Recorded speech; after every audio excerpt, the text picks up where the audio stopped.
We all know that for a fact. And they all need support. Ang iba pa nga, ako po, ayoko pong mangako. Natutuwa po ako sa sinabi ni Ate Ites na we all work. Hindi niyo po kami aasahan na iimbitahan namin kayo na magmarcha kasi mahal na ang sunblock ngayon. Magpapachiho tayo pag natin tayo nasa araw. At wala naman po tayo maa-achieve kung parati tayong galit. Sige kayo, pag galit kayo parati, mahal na ang botox. At baka hindi mo maging kamukha. Number 2, as I always say, if you're stressed, at wala ko feeling natin we're so desperate, alam niyo magkakasakit lang tayo. You don't want your hard-earned money to go to mercury drug to buy for your maintenance, correct? So I think a little support for another person will go a long way. Ayoko na mag-number 3, baka sabihin niyo si Cheese Escudero ko, Bongbong Marcos po ako for Vice President.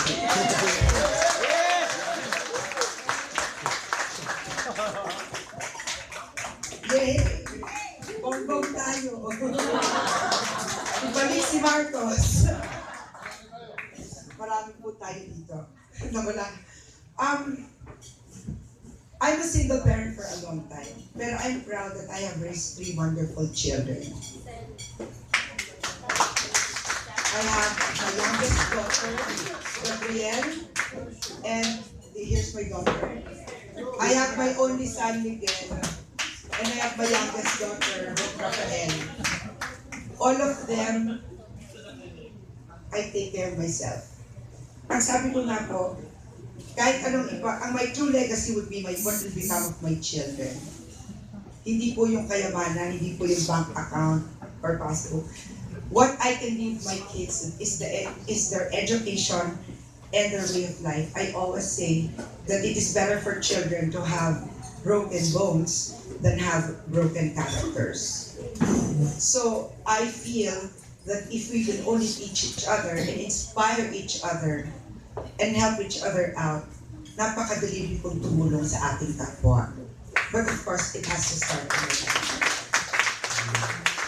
Gusto ko po magpasalamat sa lahat ng taong dumalo ngayon dito na kasama ko na po sa trabaho noon pa. Of course, si Undersecretary Jun Sunusta, ng Department of Labor and Employment. Minsan dito Undersecretary of DLG, Betsy Andanar. Of course, Tina Chora, you know who you are. Our partner, Tita Ann. Middle bar ang dating namin ngayon. Of course, our friends in media. Thank you. Media, hindi media. Media. Di ba? Sarah? Oo, Chusera. Sarah! Chusera pala. Charot. And for the LGBT, I have some news for you. We are going to advocate your equal rights by coming up with a civil law that will acknowledge your domestic partnership. I think there is already a bill for gender equality. But I think the process of accepting their relationship and lifestyle would show that we indeed recognize their equal rights. Alam niyo po, yung mga anak ko, at nung nabubuhay mo po si Bibi, ito share ko na lang. I told my family, no one will grow up homophobic in this family. So what I did was, nagpabuko ako, tumira kami sa Castro Street in San Francisco. Much to the dismay of my kids and my ex-partner. Because sabi ko sa kanila, the only logic being is I want you to breathe, eat, and move around the LGBT area so that you will know that they are also human beings. They didn't ask to be born that way. And I don't find anything wrong with their gender because most of the time sila po yung mapagmahal sa mga magulang and masisipag and very artistic.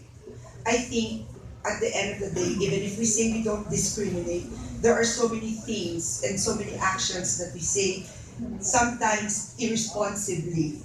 Ayoko nang galitin si Jobert, At baka mag-react na naman mamaya sa mismo at mag-away na naman ng senador. Ngunit, Chopper, kung makalimutan kayo ng senador na yon, sagot ko kayo. Diba? O mga lola, wala kang papalakpak dyan. At least may kanapagtanangin yung mga jowa in the future. Hello? Wala na, ayoko na mag-number 4, parang si Jesus ko niya, swear, bongo nga ako. And lastly, alam niyo po, helping is a choice. Sometimes, you sympathize with a lot of people.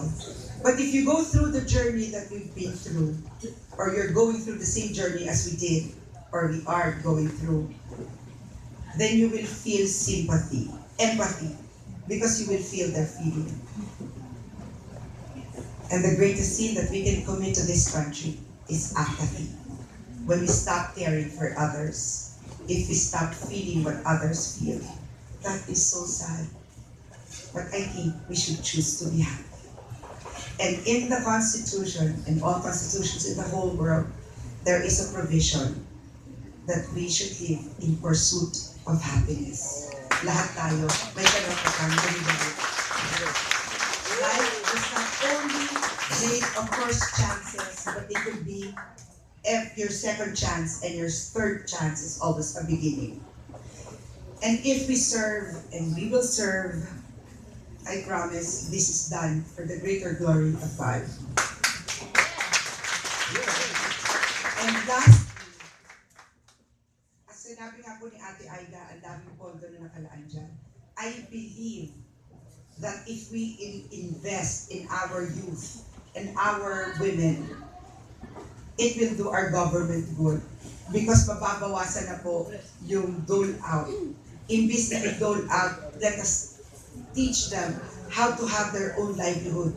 Because when they start earning decently, they will have their self-confidence, they will have their self-esteem, meaning we will raise the quality of our Filipino citizenry.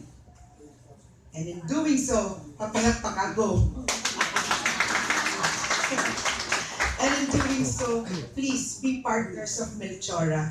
One woman, one hand at a time, and before we know it, we will have a better Philippines. Yes. Maraming pong salamat. Thank you. Solidarity po ito for breaking news.